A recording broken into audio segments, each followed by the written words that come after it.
Assalamualaikum, saya Nur Karen Chung daripada Makmah Melaka mengucapkan jutaan terima kasih kepada Hotel Sri Costa Melaka dan juga Felda Travel kerana sentiasa menyantuni Asnaf Mualaf.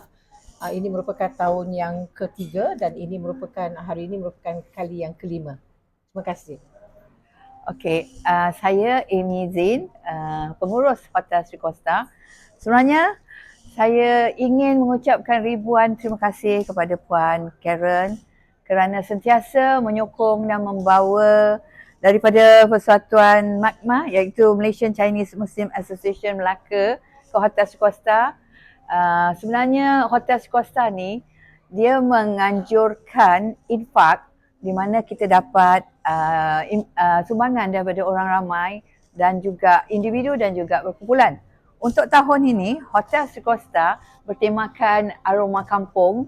Kami menyajikan makanan-makanan Malaysia, juadah-juadah daripada Malaysia, dan ini adalah antara yang kami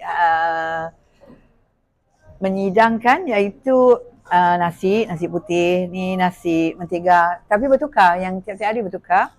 Ayam masak ponte, masak lemak perut dan rebung, gulai kambing kentang, sayur campur. Okey. Dan juga ada juga juadah-juadah ulang-ulaman dan juga kuih-kuih Melayu tradisional dan kek-kek yang akan untuk sebagai pencuci mulut. Terima kasih sekali lagi Puan Karen, dan saya rasa ini bukan kali terakhir. Kita akan sentiasa lagi bekerjasama dalam projek seperti ini. InsyaAllah. Terima kasih sekali lagi.